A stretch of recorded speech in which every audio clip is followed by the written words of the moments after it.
একটা লোক আপনারা ছোটাছুটি করবেন না, একটু ধৈর্য ধারণ করে বসেন। আমি মুসাফির আপনাদের জন্য চোখের থেকে পানি চাইরা দিয়া আল্লাহর বান্দা আপনাদের জন্য দোয়া কইরা যাইবো। আল্লাহর বান্দা একটা লোক আপনারা ছোটাছুটি করবেন না। আমি বলতেছিলাম যখন তোমার মায়ের পেটের থেকে, আমার মায়ের পেটের থেকে যখন আমি দুনিয়ার জমিনের মধ্যে আসব, বাবার কলারটা ধরে মা তখনই বলেছিল, স্বামী গো, সন্তান ডেলিভারি করাতে গিয়ে যদি মারা যায়, পৃথিবীর জমিনের থেকে যদি আমি বিদায় নিয়ে চলে যাই, আমার একটা বাচ্চা যে তোমার কাছে রাইখা গেলাম, আমার বাচ্চাগুলোকে তুমি আদর কইরো, আমার বাচ্চাগুলোকে তুমি মায়া কইরো, আমার বাচ্চাগুলোকে তুমি মহব্বত কইরো। এই মাঠের মধ্যে অনেক মানুষ থাকতে পারেন, কারো স্ত্রী সন্তান ডেলিভারি করাতে গিয়ে আল্লাহর জমিনের থেকে বিদায় নিয়ে চলে গেছে। অনেক মুরব্বী বাবা থাকতে পারেন, কারো মেয়েটা সন্তান ডেলিভারি করাতে গিয়ে আল্লাহর জমিনের থেকে বিদায় নিয়ে চলে গেছে। এই মাঠের মধ্যে, ময়দানের মধ্যে অনেক মানুষ থাকতে পারেন, কারো খালা ফুফি সন্তান ডেলিভারি করাতে গিয়ে আল্লাহর জমিনের থেকে বিদায় নিয়ে চলে গেছে। আমার রাসূল বলেছে, কোন মহিলা মানুষ সন্তান ডেলিভারি করাতে গিয়ে আল্লাহর জমিনের থেকে যদি বিদায় নিয়ে চলে যায়, আমার রাসূল বলেছে ময়দানে হাসরের দিন ওই বান্দিটা রক্তমাখা শরীর লইয়া আল্লাহর দরবারে উপস্থিত হয়ে যাবে।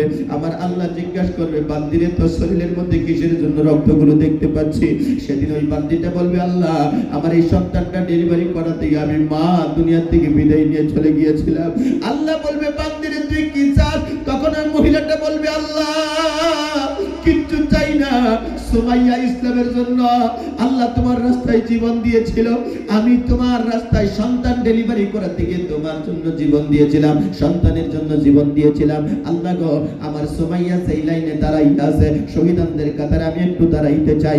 আমার আল্লাহ কয়, যারে বান্দি যা, তুমি আমার সুমাইয়ার সঙ্গে তুমি দণ্ডবান হয়ে যাও। একটু জোরে বলা যায় কিনা সুবহানাল্লাহ?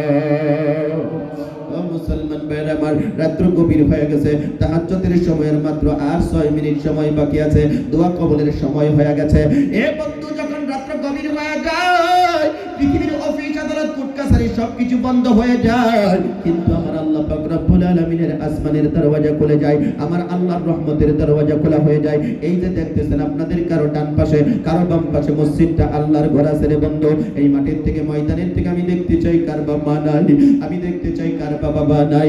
এই মাঠের থেকে আমি দেখতে চাই কার বা দাদা নাই, এই মাঠের থেকে আমি দেখতে চাই কার বা দাদি নাই, কার বা নানা নানি আত্মীয় স্বজন কবরে শুয়ে আছে, কার বা জওয়ান ছেলেটা কবরের বাসিন্দা হয়ে গেছে, কার বা জওয়ান বেটিটা, কার বা জওয়ান মেয়েটা কবরের বাসিন্দা হয়ে গেছে।